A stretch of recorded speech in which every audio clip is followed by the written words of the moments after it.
There we are. All right. I tell you, man, Facebook will not leave well enough alone. They keep changing the damn interface. Like to kill an engineer right now. Hey, everybody. It's the Jimmy Doane Show. We're live, if you can't tell. Yeah. Sorry for being 5 minutes late. Hey, it's not our fault, man. If they would just leave it alone, we'll be fine. But they make me update the stream key every week. It's ridiculous. And they keep changing where they keep it.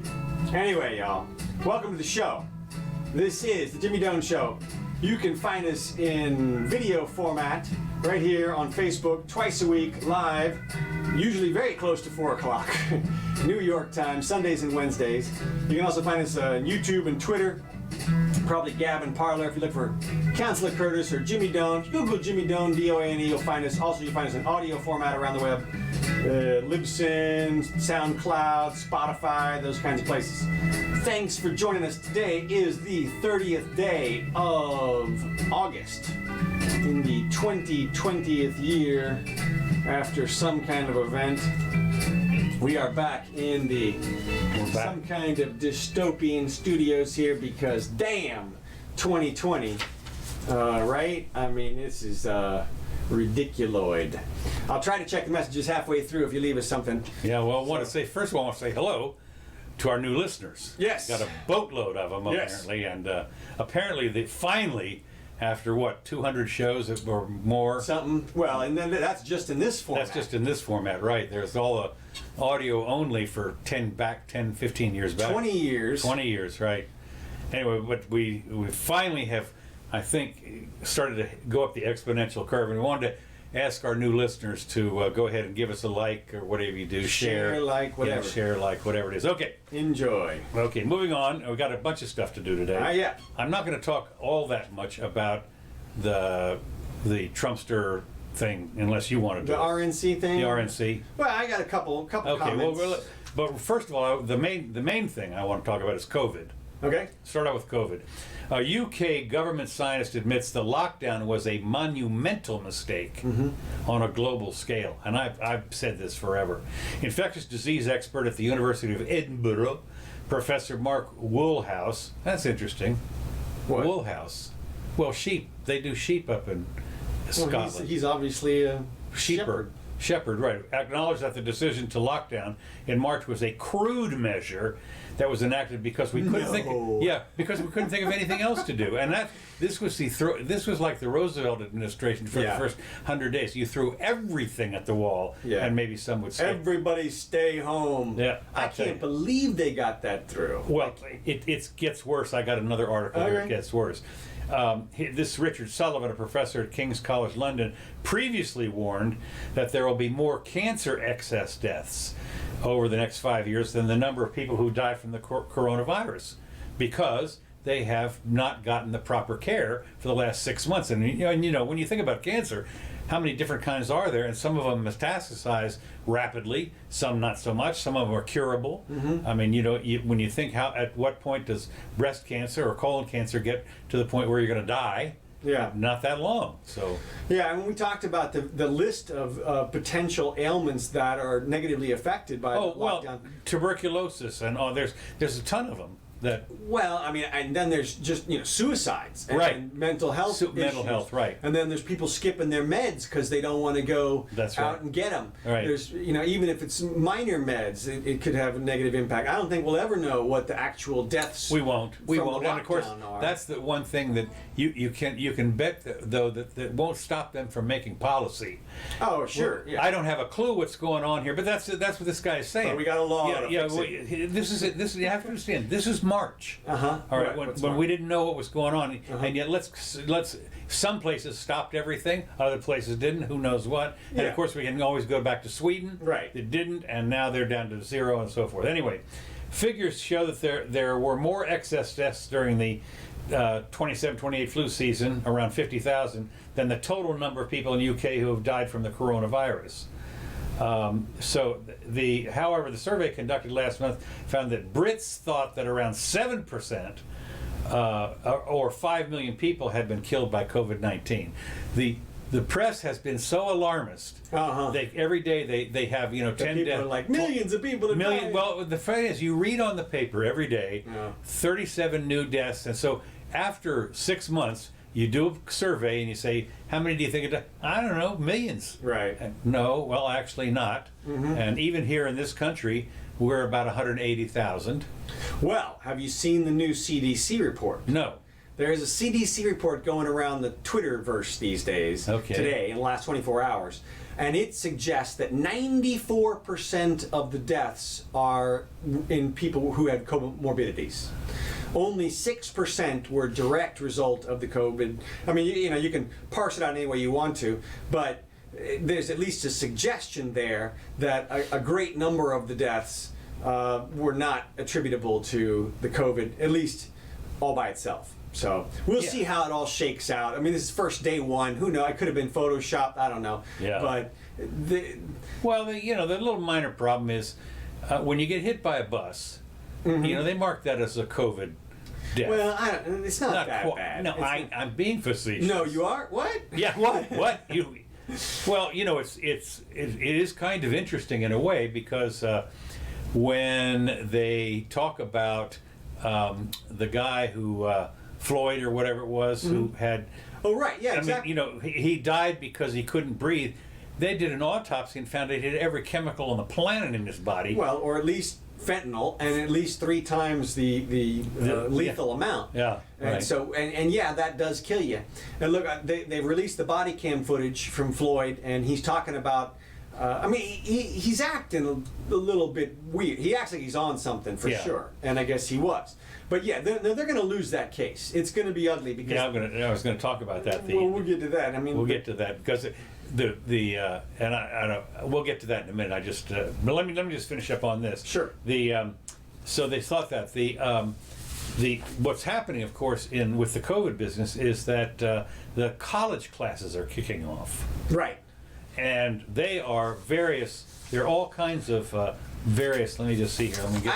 I thought from the beginning, I announced, I don't know, week 2 or something. I said, you wait for the lawsuits, tidal wave of lawsuits from, I thought, would be business owners trying to protect their businesses, because business owners have a right to go to your business, and the government may have a right if they can show that they have a compelling interest to do some kind of action, and they use the least restrictive means to get to that, to whatever their solution is, they can impinge upon your constitutional rights. But locking people out of their businesses, that is not. Why am I not moving? You're a little frozen there, just a little frozen here. I'll fix it. But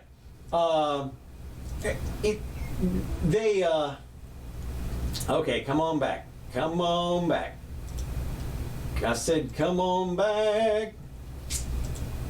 Great. This is great. Well, you can hear me. It's perfect. It's perfect. No, yeah, just a blank screen. Thanks a lot. There you are. There we are. Okay, good. So good spot there. Yeah. So the thing is that what was I saying? COVID. I don't know. Anyway, I just pulled a couple of pictures off the internet just for laughs. Here was a couple of things I want to talk about. In the college department. One is. Oh, I know what I was saying. Let me just finish this up. I expected the lawsuits from the business owners because they have a right to open their businesses, and you can't just tell people shut it down. You have to give them less restrictive means than that, like everybody's got to wear a hazmat suit or something. But only, aside from a couple of guys in New Jersey and a couple of hairdressers like out in Texas and California and stuff, nobody has fought for the reopening of their businesses that I can tell, at least not en masse. Elon did. Elon did, that's right. And he got an exception. And hell yeah, he did, because look, there's no way they can hold that up. There's no way. But what we're seeing now is the fight about the schools, and apparently maybe the business owners are going to let their wealth go to shit, but the parents are not going to let their kids. Parents, and I got a couple things on that. Just one thing though I want to show real quick was here's a picture of a college student outside studying, online. And she's wearing a mask. Yeah. Well, she's it's so funny. Well, anyway, so they're having problems. They are having problems with the with the schools opening. I might have a little to say about that.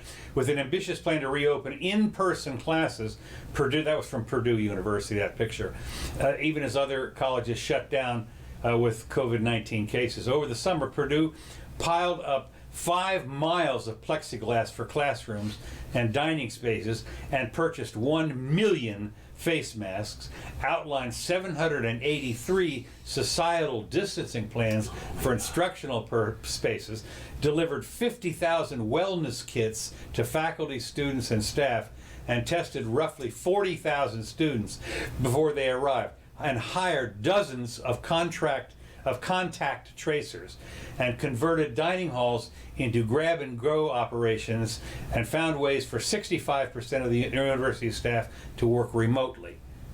I mean, knock yourselves out, man. Boy, I tell Look, you talk about knock yourself out. What a hoot!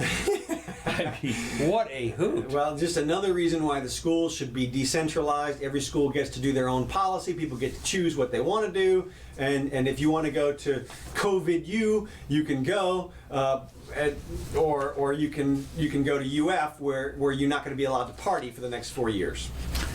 No top 10 party school, no partying here. Yeah.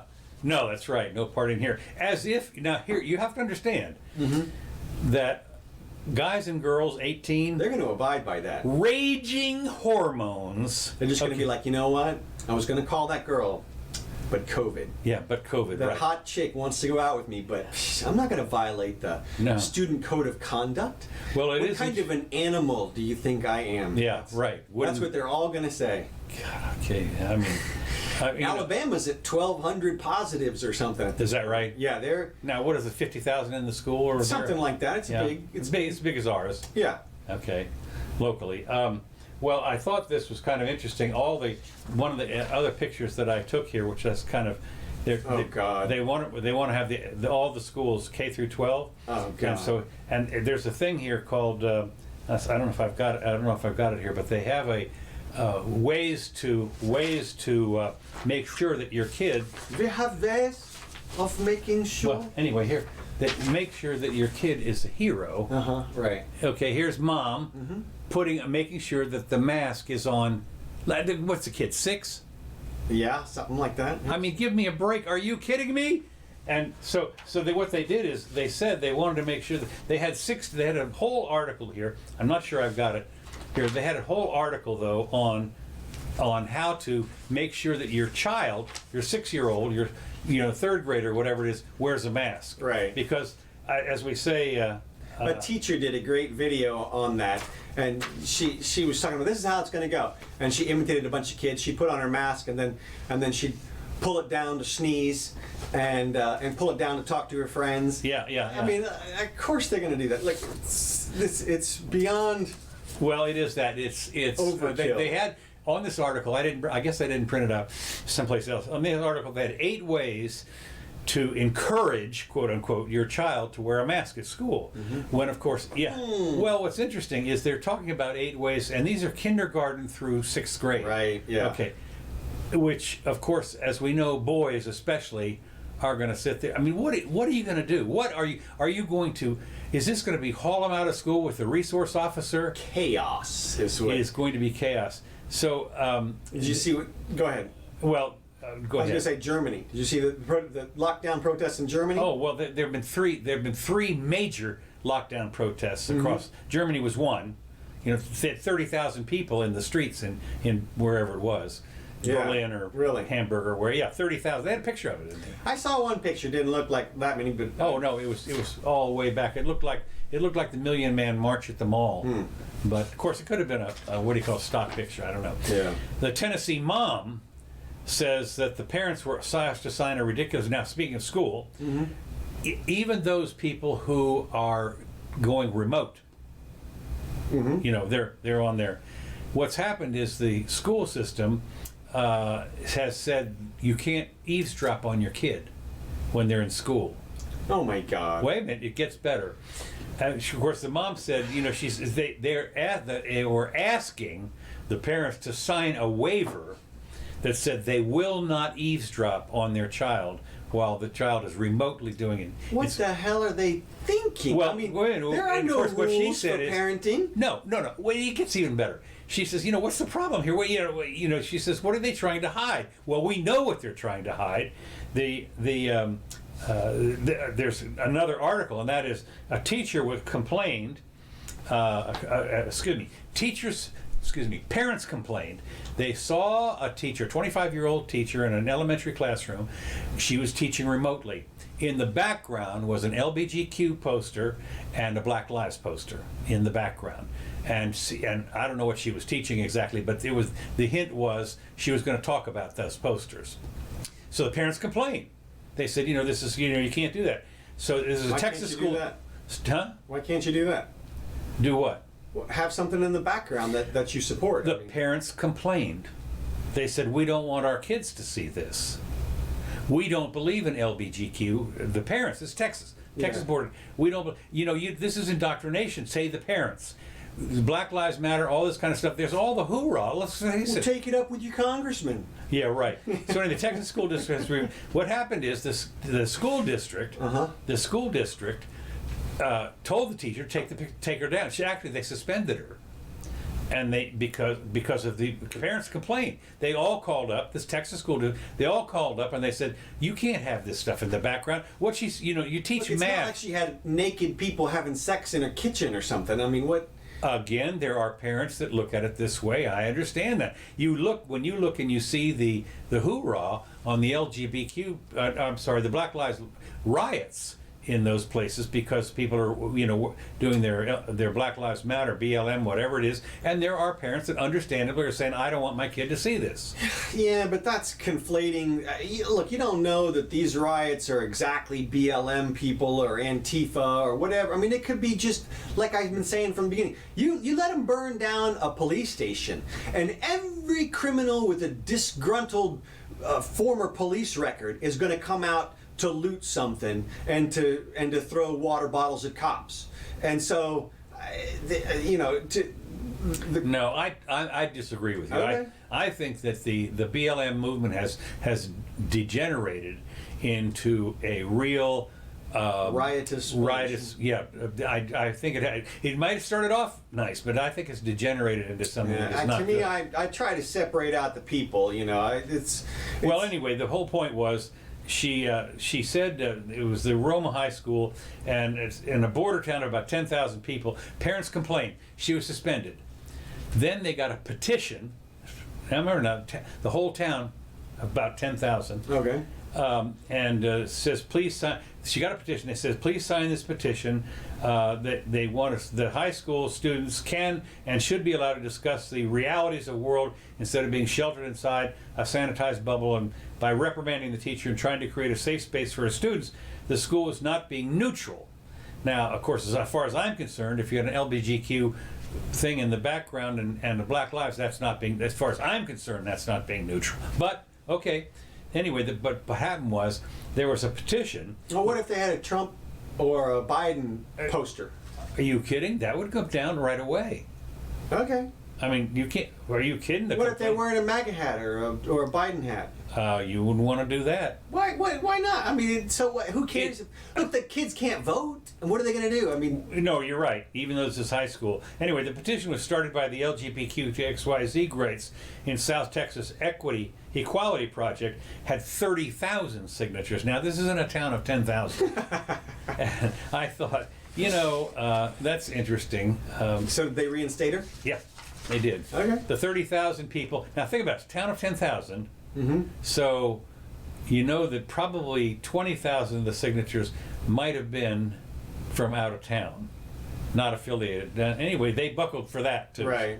So yet another reason why the schools need to be decentralized. Oh, totally. They need to. But so anyway, this Tennessee mom I was talking about. The Tennessee mom said, what are you talking about? I can't eavesdrop. I can't walk by and see what my kid's learning? Seriously. And they said after significant pushback. Sure, we used to spy on our kids. I mean, you go over to the door and listen to find out what they're saying. You have to know. I mean, you're negligent if you don't keep track of what your kids are doing. Yeah, we'll try and go into school and listen in. They won't Oh, let- I know. I had a friend who had to medicate her kids secretly.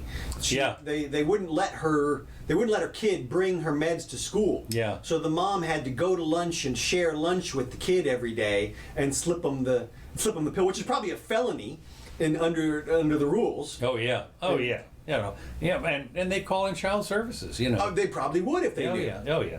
Anyway, it says we have a major problem. Says the woman, one of the major women. She says they're indoctrinating our children with propaganda, which they are to some extent. And she asks, You already said school. yeah, right. Go ahead. Right. Does that mean that somebody from the school district is going to knock on my door and pull my kid out of my home in his virtual classroom? Yeah, right. She asked, or is it going to be my tax dollars that fund my child's public education that my child won't get to participate in education because of it? She added, so Yeah, anyway, that. we have issued, so anyway, the school board issued new guidelines. And they said, we've issued new guidelines to principals that parents can assist their children during virtual group lessons with the permission of the instructor, but should refrain from sharing or recording any information about other students in the classroom.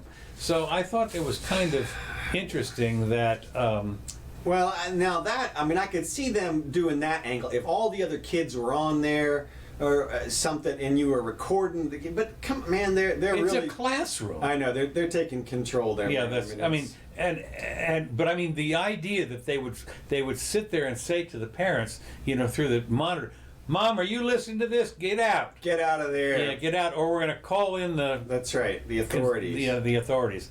I just, the idea that they would even think about something like that, of course, is so silly. Well, the schools have produced a perfect advertisement for themselves. The public Yes. schools. Have you seen it? Yes, I have. This is it right here for those We who haven't call seen them government-run schools. it. You've seen this? No, Oh, this is perfect. no. Look at this, a perfect ad. Education works best when all the parts are working. There you go, and there are the gears. Students, teachers, parents. Take a close look at those gears, folks. The rotary symbol. Well, that awkward moment when you Oh. realize these gears would never turn. Yes, They would be jammed. And that is fascinating. No, really, that is.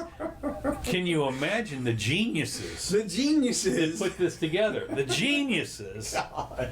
I mean, seriously, nobody saw this. Nobody even saw.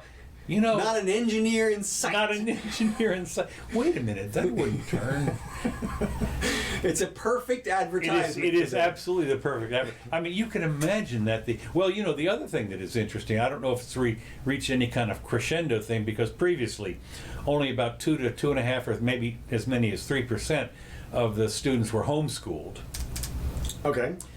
But there's a bunch of them now that are have to homeschool. More. I mean, I don't know how many more. Yeah, sure. Because of the COVID business. So you can call it what you want, but even Now, for people who are homeschooling, if you go to curtiselmore.com, Mighty Math, you will find free materials that teach elementary math in a new method that actually gave a presentation about at the annual Mensa gathering, and it's an excellent method. Free, curtiselmore.com/Mighty Math. well, also in addition to that, you can always go Or on to Amazon. the Ron Paul school yeah? curriculum. Okay. They have a complete curriculum, K through 12. I think even, and then there's always what's his name? The guy, the Khan Academy. Khan KHN. Yeah. KHAN Academy. Yeah. And he's got these little 12 and 15-minute courses on everything. I mean, literally. How to take over a starship. Well, just about. And what's interesting about it is, when you think about it, in a classroom situation, when you've got more than one student, let's say 2, there's varying abilities. Let's see. Dude. Well, Yeah. I mean, literally. Sure. If you had one-on-one, the teacher can relate. But in most classrooms, they've got 22 to 30, 35 students, and there's a bell curve on the abilities. And some kids are not going to even know what you're talking about. Others are sitting there bored stiff. Yeah. And then there's the middle group that is maybe paying attention, maybe not. But the whole thing is disruptive going in. You can't. How do you teach that group? With one instructor, you can't. I mean, basically. Well, look, they've been figuring that out for decades, for centuries, really. And you kind of know. You kind of do a little division in the classroom. And I taught English in Japan, and I had 7-year-olds and 70-year-olds in the class. And well, yeah, but that's Japan. what? So They're rather homogeneous. well, but not along the intelligent line. I mean, Certainly, as far as their English was concerned. well, okay, maybe. I mean, they're all starting from zero, no matter what age you are. Well, they had pretty good understanding of it. I mean, I taught the whole class in English, so they wouldn't let me speak Japanese. They were like, "Your Japanese sucks," basically. The 7-year-olds can speak better than you can. Yeah, well, no. Shut up and do it in English. That's what Total happened immersion. when I was in Sweden. There was a 4 or 5-year-old kid in there that spoke Swedish that understood that what is he in Swedish? They're asking him, Right. what is he speaking? Right. So I thought that was interesting. So anyway, that's That's the COVID report. I think that's about it for the COVID report. Okay. The next thing I've got, of course, has to do with Crazy California. Okay. Crazy California is now, the California lawmakers has advanced proposal Saturday to study reparations Oh my God. for yeah. slavery and require more diversity on corporate boards as part of a broader push to address racial disparities in the state. It is just stunning that now, 150 years after the Civil War, and California was hardly involved in that. Right. Yeah. I mean, the people started to move out There there. was 57 people. Yeah, well, there was more than that then. Well, yeah, after 1849 or whatever, Right. the San Francisco boomed up to 30 or 50,000. Yeah, right. Yeah, Right. okay. Big. And then, of course, in 1906, it was destroyed. But anyway, that's nothing. But seriously, the only if there had been any kind of reparations, the Mexicans should be up there asking for reparations yeah, because it man. was all. It was when you their think about land. it was totally their land, number one. And when you think about it, everything out there is named Santa something. Oh, sure. And so, Los Angeles. I mean, I'm sorry, that's English. That's ours. Yeah, that's right. Well, look, as we talked about many times, reparations, I mean, there's so many problems with the concept, not least of which is nobody alive today is responsible for it. And it wasn't white people who enslaved the blacks; it was those white people. Yeah. Just don't conflate the groups there. Yeah. It wasn't us. You got immigrants. You got people who've moved here well after the whole shenanigans, and you're going to make them pay. I mean, who's going to pay? Who are you going to give it to? How are you going to 23andMe everybody's DNA down to? It's going to look like Missioner. Was it Missioner that wrote the Caribbean with the? The Caribbean, yeah. If you ever get a chance, of course, a lot of people might not want to read Mishnah because the books are this thick. Yeah, but Caribbean or whatever it was one of the great ones, and of course, what Mishnah does is phenomenal research on all his books, from the dinosaur era up to current, and just about. And one of them was the Spanish ruler of some of the islands down there, one of the islands, whatever, had divided the black population into 128 convenient steps, and where you are on there, determines how much your reparations are. Well, how many times you got whipped, right, or something, whatever it was, I don't know. Very important to differentiate everybody out. I mean, according to the racists. Yeah, according to the racists, anyway. So anyway, the panel, they have a task force they're setting up, of course. And of course, one of the things that I always love about task force is they assign them a job. And is there any chance the task force would come back and say, "We give up"? Can't be done. Can't be done. Is there any chance that would happen? No. One page, we have looked at it and said, can't be done. So can we still have that paycheck though? Yeah, right. Well, it is a task force to study the history of slavery in the United States and its legacy, such as California laws that Now, one of the things in California, you might want to have reparations is for the Chinese. No, they passed laws, serious laws, against the Chinese, and so. But it wasn't them. It wasn't us. It wasn't the people living today. No, I know that. My point is that if anybody is entitled, quote unquote, to reparations, it's not the black people. It's the Chinese. The California black people. I mean, you could make an argument, but I mean, of course, the ones that are out there now obviously came from from this side of the country. Yeah. And so they're related. I mean, I don't see it. You can't differentiate. Nobody gets reparations. I'm sorry, it doesn't work that way. Look, you want to institutionalize racism? Go for reparations. That is literal institutionalized racism. You're literally creating a law which separates people by their race, if you want to call it that, their skin color, and you're creating an illegality if people don't adhere to it in some way. Well, what would be interesting is to see the fighting over there among themselves to find out who's the most entitled. Oh, it's going to happen. I mean, they're picking the fight right now. I mean, can you imagine I'm the blackest. I'm the blackest, right? Yeah, I'm entitled to more. And look here. I got a list here of everything that you're entitled to. Here it is, right there. Yeah. That's every. If you're, as an adult American, this is what you get. Yeah. Nothing. Okay. Get out there and earn it. So anyway, what was interesting, the California State Senate passed the measure Saturday on a bipartisan vote, 33-3, which I thought was interesting. There were actually 3 people that said, maybe we can't do that. They're canceled. They're canceled, right, exactly. So now it goes to the Assembly, and the vote is tomorrow to see that. So I can't wait to see their considerations. The 1,000-page report. The 1,000-page report is due August of next year.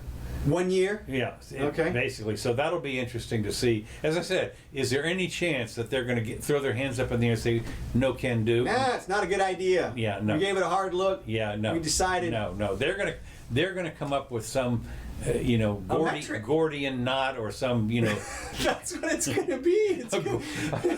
It's gonna be something. It's gonna be ridiculous. Okay. So all right, knock yourselves out. Go ahead, California. Okay, tax away. So the other thing now, the next thing, we still got plenty of time. The thing that we're going to also talk about, which will be interesting to see, we want to keep up on this, is Derek Chauvin is seeking dismissal of his charges on the George Floyd case. Well, on what grounds? That he was already he said he died from pre-existing health conditions. Yeah, but that's not a dismissal motion. There's the dismissal. Here's the thing about the dismissal motion. The judge has to infer all of the facts of the case in favor of the opposing party, in favor of the party that opposes the dismissal. Okay. So if you infer all of the facts in favor of George Floyd's side, then it's murder.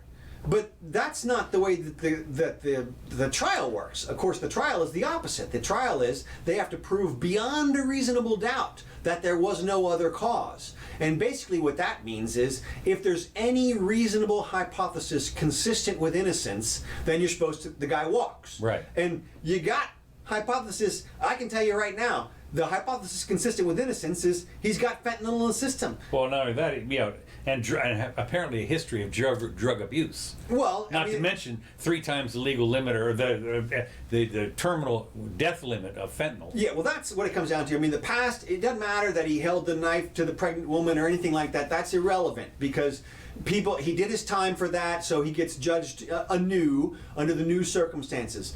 But if I would take that case in a heartbeat. Are you frozen again? I'm frozen again. Okay, I don't know what's going on. What kind of show is this anyway? Yeah. What kind of high-techy show? And you were good up to a minute ago, so all right, hopefully well, that's you're doing pretty exciting. good. Yeah, there we go. So the other thing though is Chauvin's going to walk. Okay, Chauvin's going to walk. That's the key that I want to bring up. Now with one exception. There's one exception, and that is there is the bootstrap law we keep talking about. The bootstrap law is if he was committing any felony at the time, and it's in any way related to Floyd's death, then he commits felony murder. So they're going to do something like, they're going to say something like he violated the protocol and it was a felony, or he used excessive force and it was a felony. And by the way, the guy died. And so they're going to try to get him on that for sure. And they've already charged him with that. That's the second-degree murder charge. Doesn't require any intent at all. They transfer your intent over or just make it up. Yeah. And so he could go down on that, and that's what they'll damn sure try to get him on. Now, whether they get the other officers on that, well, the thing about, though, we've talked about before is if the I don't know about the cab driver, but if the driver, the getaway driver, if the guy goes into the liquor store and murders then the getaway driver is also guilty of murder. Exactly. Yeah. I wonder is the cab driver guilty of murder? If he knows, if he doesn't know? If he doesn't know, Okay. then you're not actively participating. Okay, but I mean, even if what happens if the guys get a cab, and they go over to the liquor store, and they hop out of the cab, all messed up or whatever it was, and they say, "Wait here, we'll be right out." Yeah, well, I mean, not so much. But the person sitting at home that helped them make the plan, they go to prison for murder. Wow. It's everybody. Look, this goes back to the old days when there was a king, and the king wanted to wipe out all the nobles. And so it was everybody who's even remotely associated with the conspiracy plot gets the sword. So, I mean, this is... Well, this comes from the animal kingdom. How so? When the new male lion comes in and eats all the cubs. Eats all the cubs. That's right. That's right. Well, I mean, it's old, is what it is, but they're gonna try their asses off to get him. And that's well, the whole point is, too. And like as you say though, they're gonna take a year. Mm-hmm. And this is the same thing with Rodney King. I did not realize this, but apparently it was after the verdict came out a year later. Yeah. That the rioting burned down L.A. practically. Right. And other places. But so we've got a year to wait before the country goes into burn down mode again, huh?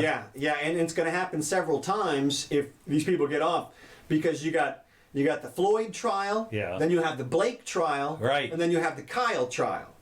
Kyle Rittenhouse, whatever's right, exactly, right, yeah. And so you got three people who the opposition is gunning for, and if those people don't go down, every one of them is going to spike some kind of riot of some type. Now, just while we're here, I'm just going to plug my book here. This episode brought to you by the book here. This book, which is right here. Right here, yeah. Where is it? That's all right. It's right. Where is it again? So close by. It's supposed to show up over here somewhere. Yeah, boy, I tell you, it was right here. And it's gone. And it's totally... And it's gone. No, it can't be gone. Wait, why don't you have that on... It was right next to the thing. You should have... here, it's up here further. There we go. So this book right here, you can get on Amazon, a mere $7. It'll tell you all about how to survive and reform American criminal justice. And it's got an even section, an appendix about how to protest, another appendix about how to deal with a DUI. So pick that up, go to Amazon, pick it up, and... Now, is there a Kindle version? Yes, and it's like practically free. I think Okay. it's like, if you get it on tape or Kindle, I didn't do it on tape, but Kindle version, it's like it's $2 or $1 or something. Okay, so either way, yeah, that's fine. Mm-hmm. And of course, the Kindle Reader's free on anything. Yeah. So you can do that. All right, moving along. The Kenosha, we had some more riots in Kenosha. Yes. I forget, wasn't there somebody killed maybe, or at least one person? Well, that's in Portland. Okay, Portland, that's what we're talking about. But the Kenosha police, here's what I like. Talk about it, and I can understand why they're on edge. The Kenosha police arrest volunteers who provide food to the protesters. Well, here's the deal. 9 people were arrested by the police in Kenosha, Wisconsin, for allegedly being outside agitators who were in the city to distribute food to protesters. And it was a nonprofit organization. I forget what it's called. Well, I'll get to what it's called. Anyway, they came in from Washington. What about the person who's writing the check for that? They're nonprofit. They take donations, and apparently they're pretty. They go to all these protesty things and provide food. Well, what had happened is, they have the directors of their organization. Their nonprofit organization is called Riot Kitchen, and she's on the board of directors based in Seattle. And she said they were mistaken when they arrested the volunteers. Now, what's interesting. She said, we're not here to stir up anything. We support protesters of any kind. Now, what happened? What the hell did they get arrested for? Providing support to a riot? Well, police didn't know that. Yeah, they said. Let's see. They say receiving a tip, alerting several suspicious vehicles with out-of-state plates plates, and the officers and U.S. Marshals surveilled the black school bus, food truck, and minivan, and moved in for arrest when the suspects attempted to fill gasoline cans at a gas station. And then they gasoline cans, because you're providing accelerant for the fires and stuff. Right. However, when they looked inside, what they found was what they said was, these are for our generators. Okay. And they said what happened was when the minivan started to drive away, they knocked out all the windows, and dragged the people out, and they broke out the windows and dragged the people out and took them to jail. Jesus. They said they found helmets, gas masks, fireworks, and suspected controlled substances. Why don't they just arrest the people who are actually doing? I mean, this was preemptive. Again, now you can understand that Kenosha's a bit of a tinderbox. Well, it totally is, but there's a huge twist that just came out in the last couple of days as well. What's that? The details of the original 911 call, why the officers were there to arrest Blake, have come out. Oh, really? Yes. And this is going to throw a gigantic monkey wrench into the protests, because it turns out there is what appears to me to be a quite credible report about what happened just before Blake's arrest. And I say this advisedly. I've read thousands of police reports, obviously, and I can tell you that a lot of them, almost all of them, are bullshit. Right. They make shit up. It's amazing how how disparate from the truth the police report usually is. Yeah. But this one, I think maybe that's a course in police. Oh, for sure, for sure. How to write.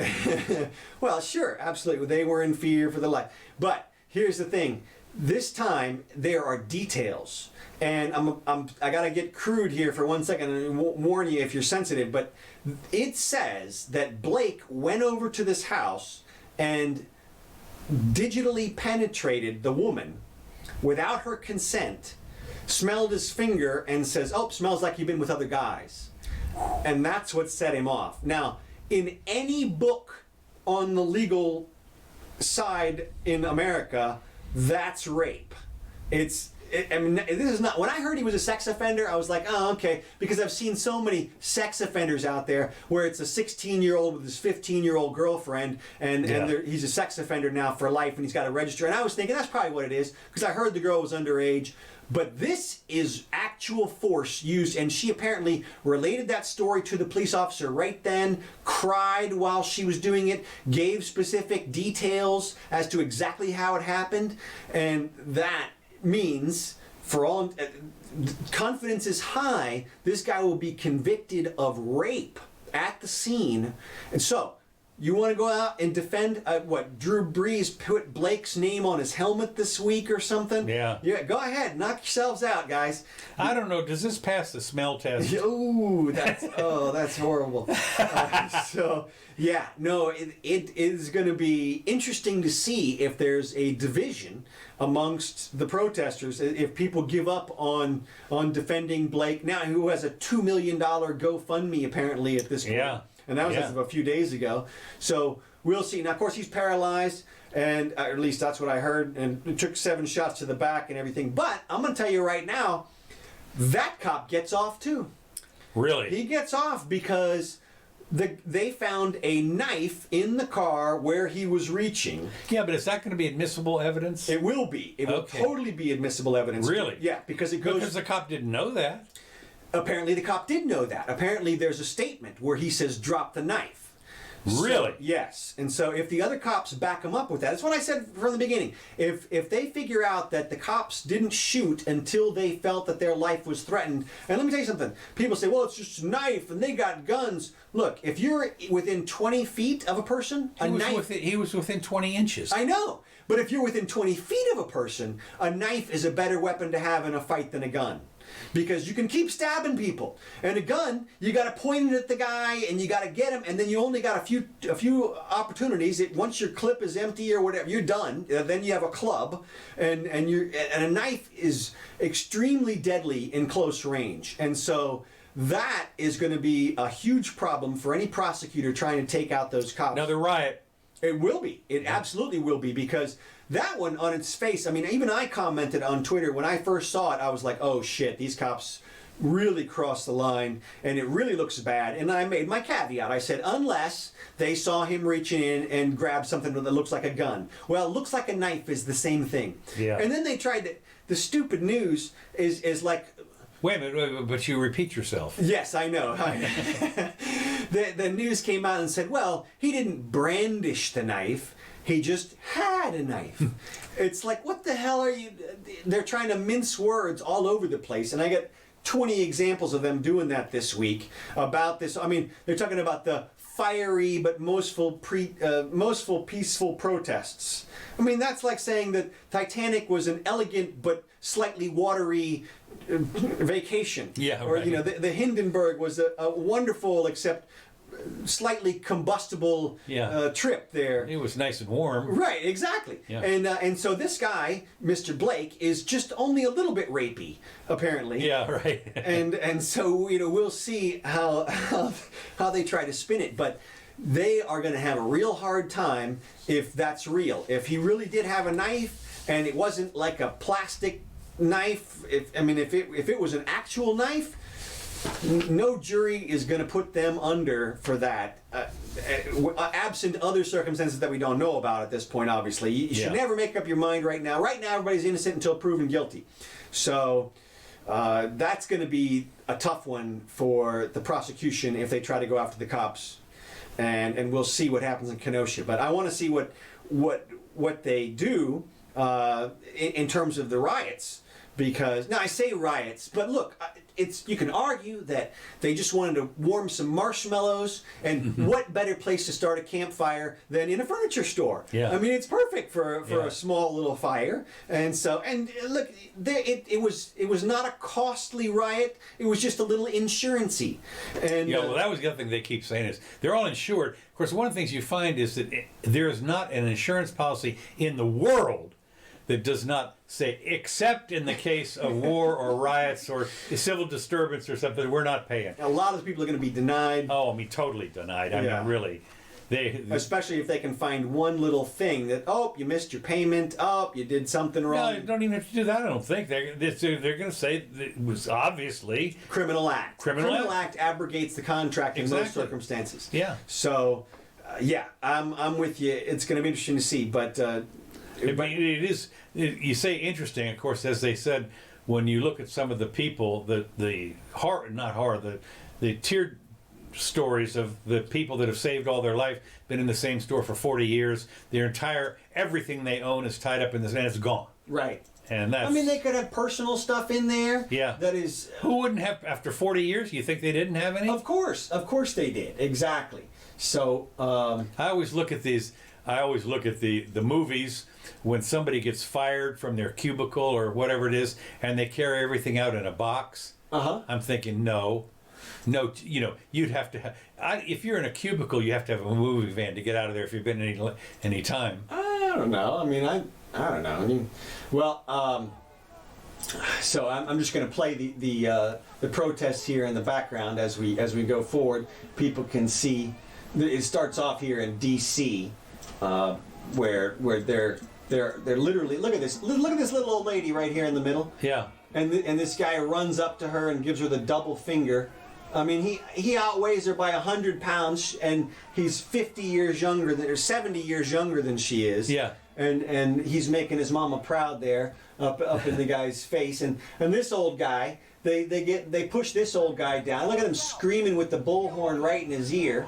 And I mean, to me, a bullhorn in the ear should be an assault. Yeah. Because that creates damaging sound. Oh yeah. And they're just allowed to do that with impunity at this point, which is insane. And so, but I will say this: Trump's already cut an ad. He's already cut an ad using the DC footage. Is that right? Yeah, a 30-second ad, and it's got images juxtaposed. You got Rand Paul out there who says he was attacked in fear for his life. Oh yeah. But he wasn't attacked. He was just mobbed. Totally different. Just mobbed. That's it. That's right. And all they did was jostle the cops a little bit. I mean, just a little jostling. And so... Yeah, what are they there for? Right, yeah. Yeah. So, yeah, no, that's... that'll be. It will be again the Trump derangement sin. The TDS people, always have excuses like that. Jostling is not a problem. Yeah. No, Yeah. nothing. We'll see.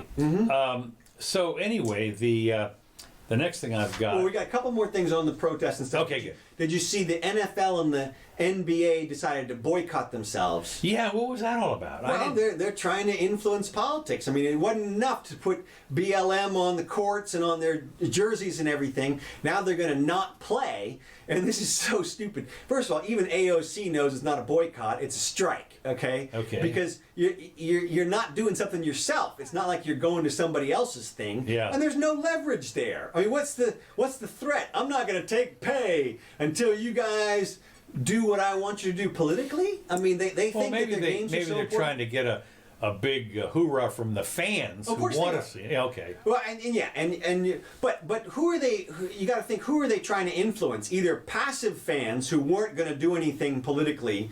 Now they're trying to rile them up. Like, okay, get out there and do something. Or, I mean, are they probably think that they're going to influence people's politics. Like, man, I was going to vote for so-and-so, but now I'm going to vote for the other guy because I want to watch basketball, even though nobody would ever know if they ever watched again or not. Right. I mean, so there's no, it's not like a one-to-one, not like the team's going to register their support in some way. So it was just the dumbest idea. Well, the other thing that is interesting is what they probably don't realize is when the fan sits down with his bowl of chips and his beer, and he looks at this, says, "Wait a minute, they're not playing. I'm sorry, give me the remote, honey." Yeah, and it goes to something, anything else. Oh, sure. Yeah, I mean, that's it. I don't care. I don't care. No, of course. And you had an opportunity to make your statement, and your statement is, we're not going to do anything. Yeah. It's ridiculous. Now, apparently, the NBA, Michael Jordan stepped in and negotiated a ceasefire on that, and they went back to play again. Okay. So good for them. But I just thought it was interesting that the players think that they're so important that people are willing to change their Well, if politics. you're getting paid $10 million a year, you're important. Yeah, but not that important. Yeah. And your $10 million comes from $1 a piece from the person. That's right. It's not like you're getting, it comes from the advertising, obviously. So, good luck with that, guys.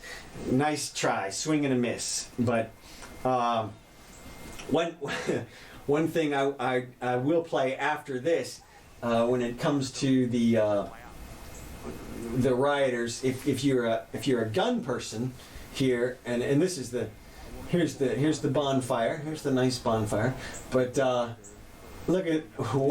watch this. This just happened in Tallahassee.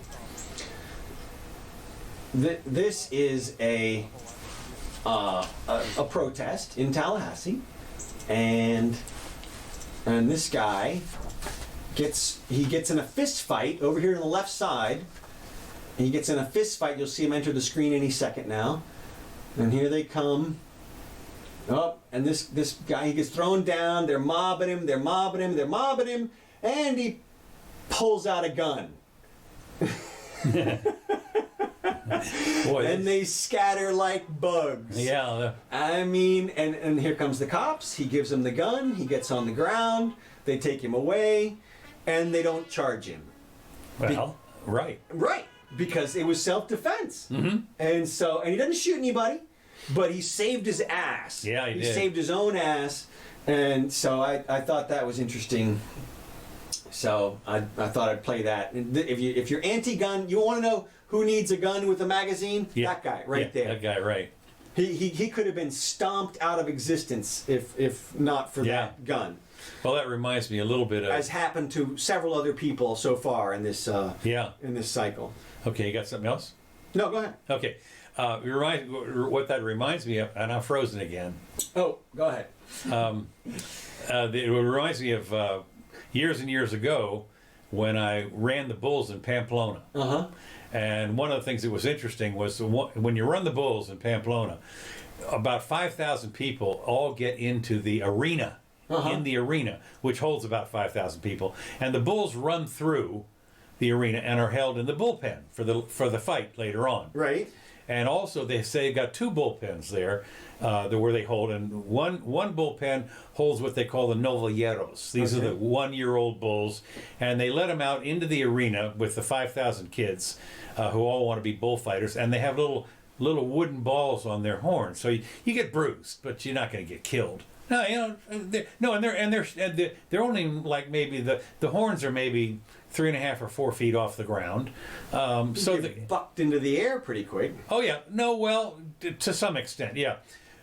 So anyway, what I had told a friend of mine, I said, if you get into the arena, you got to be careful when the little young bull comes out. That's, you don't want to be around. You're going to get bruised, whatever it is. But if he reaches over to the other side and opens up the other door after he gets taunted, like one guy with one guy with 2 doors, right? And there's a way he could open up either one. And I said that if they taunt him enough, he's going to open up and let one of the fighting bulls in there. This is the big guy. This is the 1,200 kilos or whatever the hell it is. This is the one, and with sharp horns. And I said, you better bust your ass out of there and go get out of the way. Well, it was interesting because he did that, and I had it on film. He did that, and I saw this one lone person when the guy went over and opened up the big bull door. He ran out and jumped over the fence. He did. But the other people didn't know about this. So the big bull comes out, and just like in that picture, the hole opened up completely. And it was like if you dropped a bowling ball into a bucket of water. Right. I mean, they splashed out of there. It was, so that's the same kind of thing. Okay, the last thing I've got has to do with, well, not the last thing. Yeah, we got a couple more. Okay. A little time. Okay. Laura's death toll, I thought it was interesting. Laura's death toll rises to at least 14. Now think about, that's all. Yeah, but that's still pretty big for a hurricane. No, not all that big. I mean, not when you consider flooding and as I say, one of the things that in the Beirut blast, for instance, was hundreds. Oh, yeah, but that's but I mean, hurricanes typically, flooding and everything, typically take a lot of lives. What I'm saying is that for something that pounded and wiped out. Well, this Louisiana coast is filled with like nature preserves. It's not. I mean, for the first 50 miles in every direction. It used to be. It still is a lot, but not like it used to be. The barrier islands have been eroded, they tell me. Yeah. But even so, my thinking was, not opposite from you, was that 14 pretty amazing to me when you consider what 150 mile an hour winds came on shore and wiped out Lake Charles. If it had been 50 miles to the east or to the west and gone up into Houston, then it would have been 100 people or something. That's a lot more dangerous. I mean, this was not. Lake Charles is 20 miles inland. Oh yeah, I know. I mean, but it's still just, to me, I was amazed when you're thinking about the deaths that occur from different, things, that I thought that 14 was pretty amazing. And there's tornadoes, for God's sakes. Well, that's true. Every hurricane spawns hundreds of tornadoes. Heavy rain and damage. But tornadoes, there were massive tornadoes. People must have left. Oh, a lot of them did, I suppose. But I mean, I'm sure they did. But the point, that is one of the things. And they got insurance. Yeah, they got insurance, that's right. Yeah, unfortunately, I was looking at our insurance, my insurance here, well, we don't need it here, but, not for hurricanes, really. No, of course not. No, we're in the middle of the state, and they never get here. Even Gene or Francis or whatever, that Cat 4, that massive Cat 4 just barely made it in here. I mean, unless you get into a twister situation. Yeah, we have twisters there once in a while. Yeah, well. Okay, well, anyway, speaking of the Beirut blast. Oh, okay. I thought this was literally the article says the property sharks circle the ravaged homes. Ever since the monster blast ravaged the arches and high ceilings of his family home in Lebanon's capital, this Bassam guy says real estate developer has been hounding him to sell. Well, yeah. I mean, and what's interesting is a lot of the places. How about hound me with some cash? Well, that's the whole point. He says, mere cash won't. This place needs to be rebuilt to its former glory. And I'm sitting there thinking, it turns out that there are places in there that are of historic importance as far as the owners are concerned. I don't know how they're going to do it in Beirut, but the new real estate developers are seeing a golden opportunity. Your property's destroyed. I'm going to give you some real cash for what it's worth today. Right. And now they're all complaining, because they call them vultures. Well, no, actually, these are the guys that are going to save your ass. Yeah. Your house is worth nothing. And here's somebody who's actually going to, they're apparently the vultures, S with an S, are bidding for these properties because they want to build a fancy hotel or something like that. So I heard a report out of France that Lebanon might be on the verge of collapse after this. Well, yeah, because one of the little minor problems was Beirut is apparently a port where they bring in half or three-quarters of everything they own. Yeah. So a lot of the port was destroyed. Yeah. Well, okay, but the sharks are willing to pay for whatever it is. If in other words, they're looking out and saying, "I'm going to take the risk." Bring them on in. The risk reward. The next thing I've got here is, I guess one of the last things, is Elon Musk has a new business. Yes. Well, yeah. Well, that's our science update. Oh, is that what it is? Yeah. You want to keep going? You're good. Okay. The futurist entrepreneur Elon Musk said late Friday demonstrated progress made with his Neurolink with a capital N. Yeah. Neurolink. He's obviously patented that startup in meshing brains with computers, saying the work is essential to the future of humanity. Musk has long contended that a neural lace merging minds with machines is vital if people are going to avoid being outpaced by artificial intelligence, that under the best of circumstances, humans would be akin to house cats. Well, when I look at your house cat, that house cat gets treated pretty well. I mean, your house cat is just, owns you. Yeah. What? Yes. No, she does not. She does. She owns you. Mrs. Jimmy. Huh? She owns Mrs. Jimmy. She owns Mrs. Jimmy, that's for sure. But I'll tell you, to have the life when you get to lay around and sleep whenever you want, you get to go outside just by a meow. You get to be let outside to go exercise, chase lizards or whatever, and have somebody feed you outside and inside, and then come back in and sleep again. I mean, what? It doesn't get much. It's a good life. It's a good life. So screw this neural interlink. So anyway, the Neuralink is being tested in pigs, and they even named the pigs. I forget, Beulah or Becky or something. And they apparently Beulah was on display with this Neuralink, and wired to detect activity in the snout, and which of course pigs are almost all snout. Well, and I have to apologize for everybody. We've never had this much trouble with your image. For some reason, we are in image hell. It's probably something to do with I don't know. This is freeware, so what can you want? But all right, that's all you got? Yes. Okay, I got a couple of things here. I wanna just briefly go over the RNC and what happened. Oh yeah. And what you. Okay, let me just get to it here. Biden says he's going to break out and do some in-person instead of from the basement. He's going to do some in-person. That's going to be the most set up in-person. Oh stuff yeah, you can for sure. imagine. And he's going to have there'll be a crowd of dozens of people. We got some kindergartners here who are on your level you can talk to. Yeah, that's right. We'll see. But Trump came out.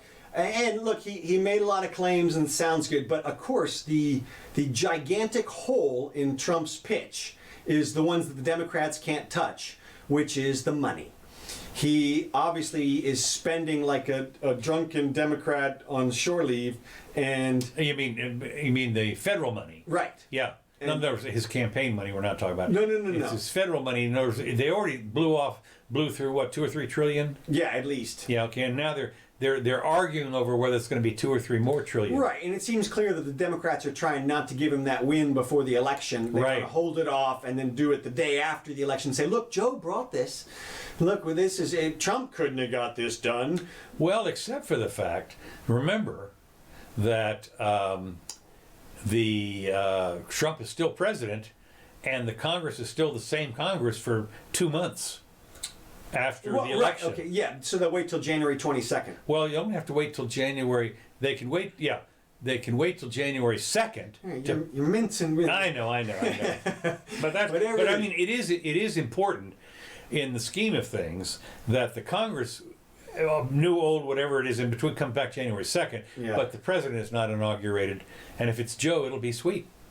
Well, yeah, who knows? But he came out. He said a lot of things. One thing I will say, and this is not a criticism, but he is quite orange.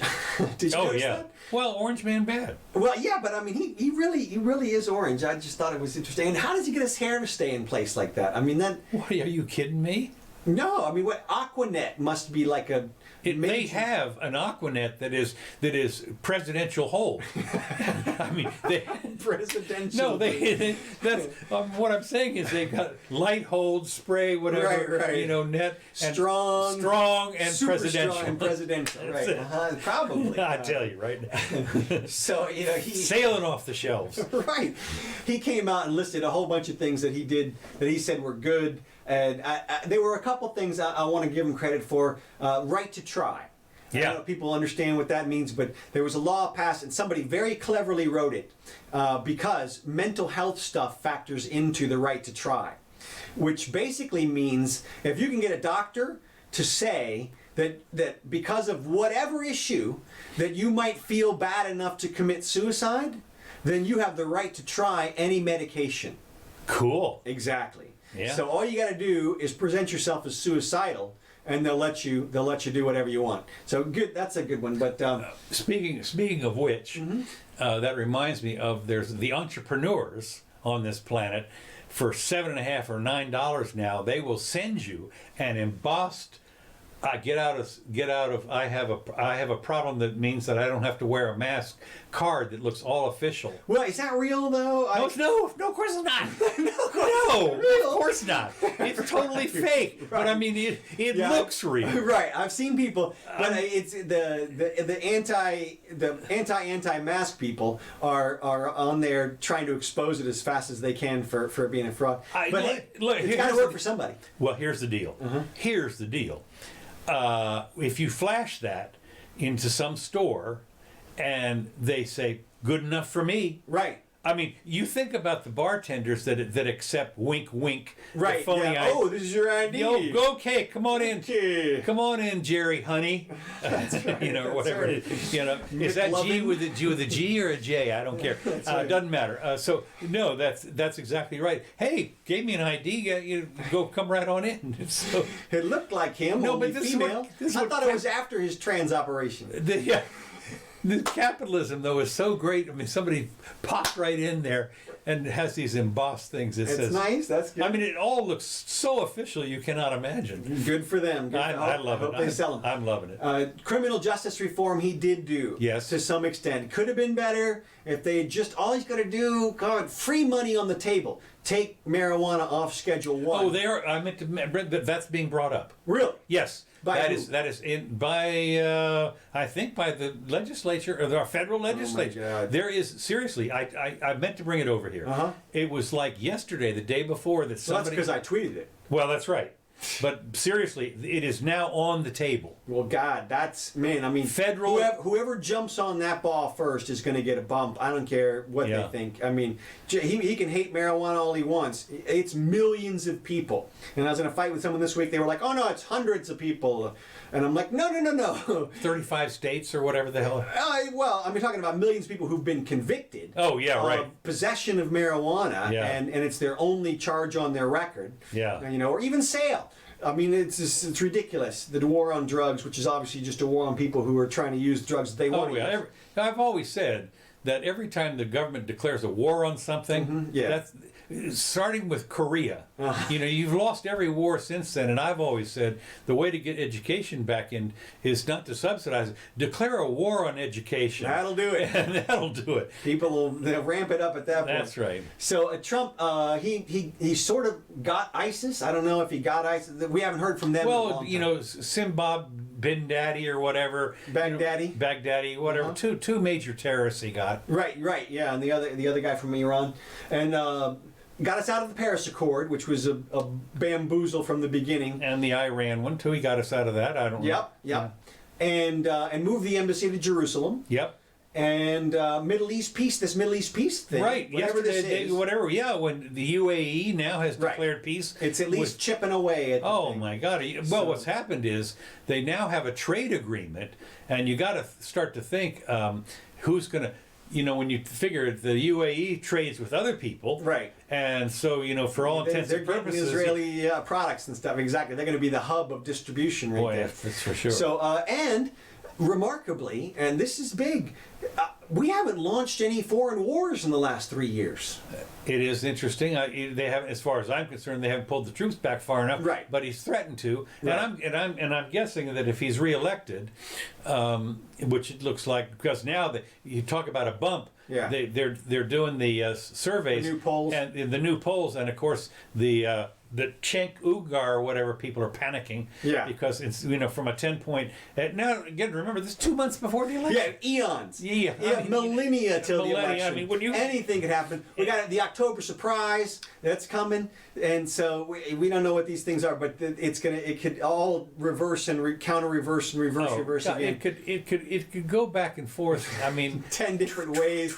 Trump could have a heart attack between now and then. It could go back like my windshield wipers. Right, exactly. That's how much. So we'll see. And there were some other things that he said that he was going to do in the second term, which included big tax cuts. Which I mean, we'll see. I'm not holding my breath for that one.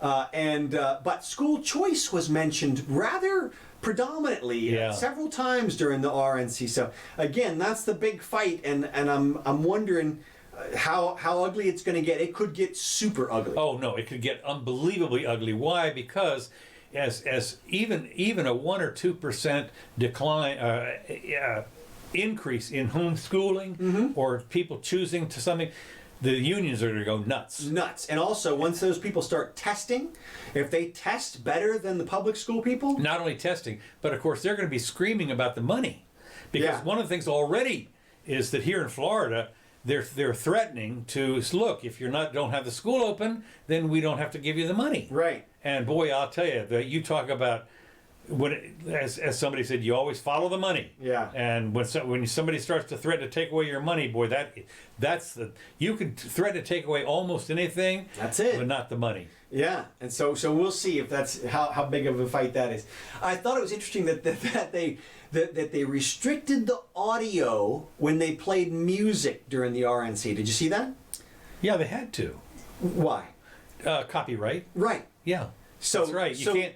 That was one of the things that one of the TV ones that came on during the thing. The girl came on and said, "Well, you don't hear the background audio because otherwise YouTube will ban us because of the copyright." So if you think about this, though, you can't buy music anymore because purchase implies ownership, and ownership implies control.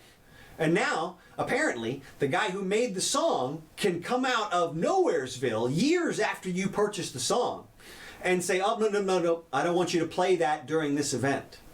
And to me, copyright restrictions are ridiculous. Well, let me ask you a question. An obvious area. How now ASCAP or somebody that collects the money, right? Okay.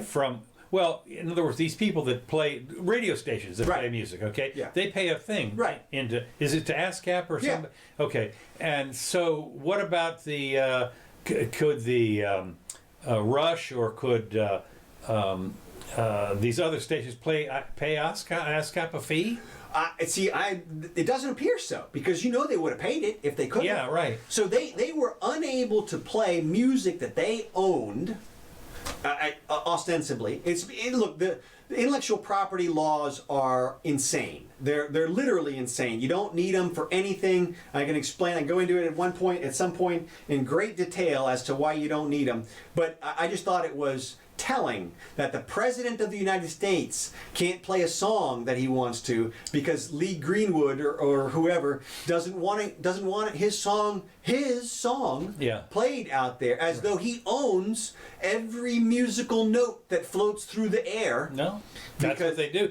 I noticed that there was a couple of other people that said they didn't want their songs played. Yeah. Well, but of course, if you're already paying ASCAP, that's what I'm talking about. You bought the song. You go into the store, you buy the song, you go home, you turn it on, and somebody says, "Oh no, you can't do that."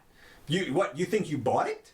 You think you own it? Yeah. No. You bought a license to play this song under the conditions that will be approved by ASCAP and/or the artist and/or whoever other authorities we feel like giving the actual power to.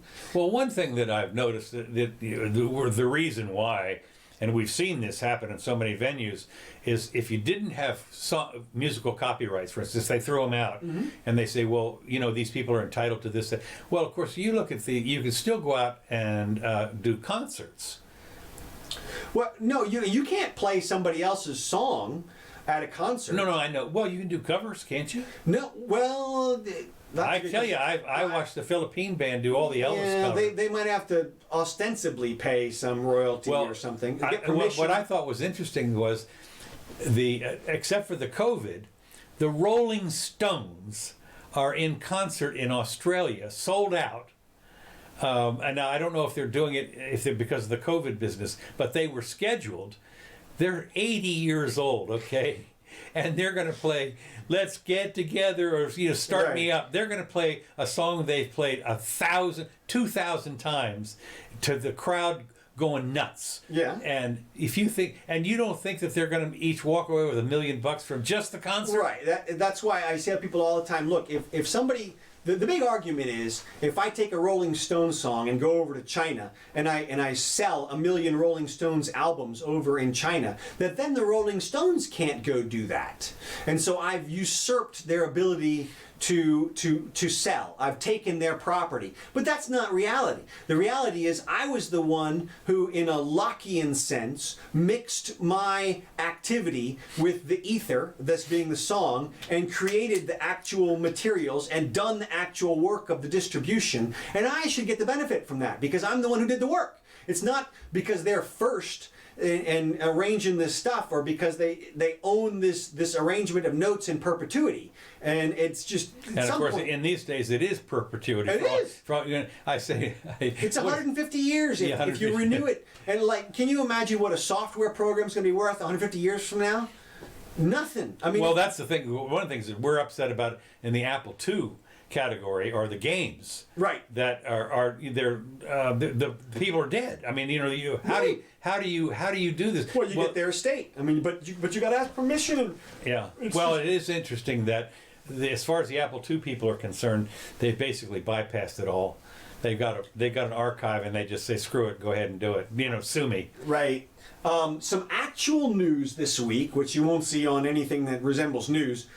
Hundreds of kids, or at least over 100 kids, have been found in 3 states, Georgia, Ohio, and Michigan. These are missing children who have been rooted out somehow and found in various places, in sex traffic rings or whatever, kidnapping. And I mean, this is not like the normal kidnapping where it's a wife, a mom who kidnaps the kid from the father. I think it was like 2 girls that were in their 20s or something. It was 20 kids in Georgia. No, I meant the perpetrators. Oh. Well, they arrested the perpetrators. What? Girls committing crimes? Yeah, no, I mean seriously, and they were young. I mean, the ones that were the ones they arrested anyway. Right. Now, who knows what else? Who's behind it? Yeah, well, I mean, the fact is, those girls did not go out and kidnap over the last couple of years 100 kids.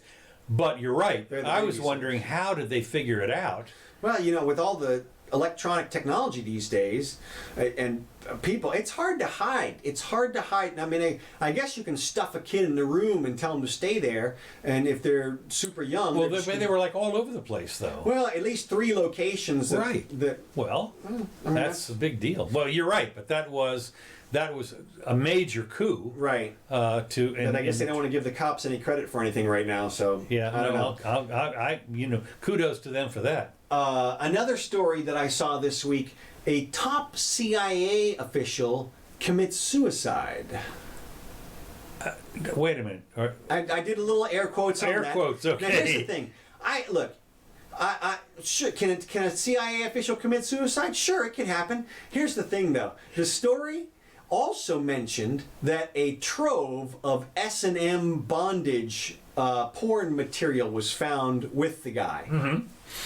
Yeah, well, where'd that come from, he asked. Well, look, here's the thing. If you want to throw somebody under the bus, like, I don't know, J. Edgar Hoover, yeah. What do you say about him?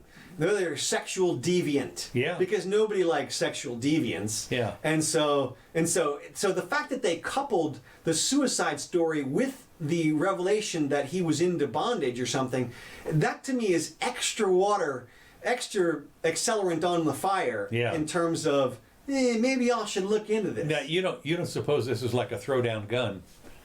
You know, when somebody's killed and the cop. Oh, right. Well, no, they said they found an arsenal also. Yeah, well, of course. But I mean, look, he's licensed to probably carry a freaking missile launcher. Right, exactly. So, but, now he obviously was not a covert CIA. I mean, how'd they find out he was top men? They said top men. Top Okay. CIA official. They said. Okay. So that's a little scary because it's like, okay, yeah, sure, it could happen. Yeah, it is. Even being a top CIA official does not shield you from retribution by other. It's interesting because I mean, if you want to make a real change in the government, I would think you'd have to take out some top security intelligence officials to make some changes. So I don't know. We'll look into that.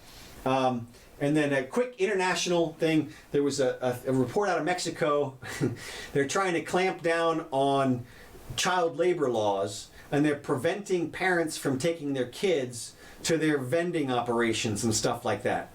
Like they arrested some parents because they had like their second cousin and they had the kids out there. I mean, and look, if you've ever been to Mexico to a tourist spot, you got one adult and a couple of kids sitting around and they're pitching their wares. Mm-hmm. And that's what they do. Hey, American, you want to buy something? Yeah. Come over here, get it. Okay. No, that's child labor, apparently, in Mexico, in this one situation. It's a coal mine. Right. This is your coal mine analogy. This is your coal mine. And so I just thought it was interesting. But all right, a quick science update here. And I got a little picture. Of course, we got Elon Musk with the brain chip. Right. I mean, what the... If he pulls that off... Oh, do you doubt him? I don't. I don't anymore. No, I mean he's doing everything. He is. It's I mean, like, damn. God, this guy's alien. He's an alien. Yeah, he's not only a genius, he's an alien genius. He's an alien. I mean, here's the deal. He is bringing alien technology from wherever he comes from. Yeah, exactly.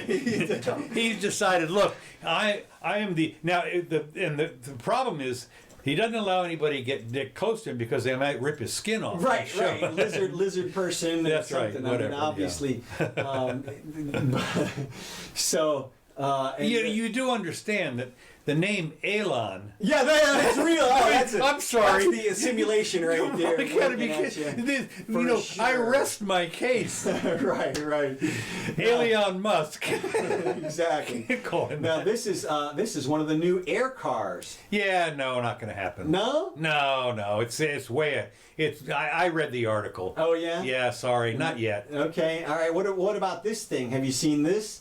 This is apparently... Yeah, again, a little ways off. Okay, well, let me just say, just for the public here, this is apparently a six-passenger person jet, which gets 28 miles to the gallon. It's not a jet, it's got a propeller. I know, but it's got like an air intake on it. I know it said jet speeds, and I'm with you. That looks a lot like a propeller on the back. Well, here's the deal. It may be some kind of a... I don't call it a jet, but what do you call it? Turbo engine of some kind. But the simple fact is, as we know, that propeller cannot spin faster than the speed of sound. There you go. So right off the bat, that's what limits the propellers is because once the tips get to the speed of sound, that's when they all break apart. They're super good at that point. Can't do it. All right, so fake news on that. Jimmy calls. All right, yes. All right, anyway, thanks everybody for tuning in. We really appreciate it. And thank you for our new listeners, Yes. And new, don't forget to, we probably ought to make a list and do a shout out to some of these people. Hey, you never know. If you email us, we'll shout out to you. You can email Jimmy at jdshow@gmail.com. That's jdshow@gmail.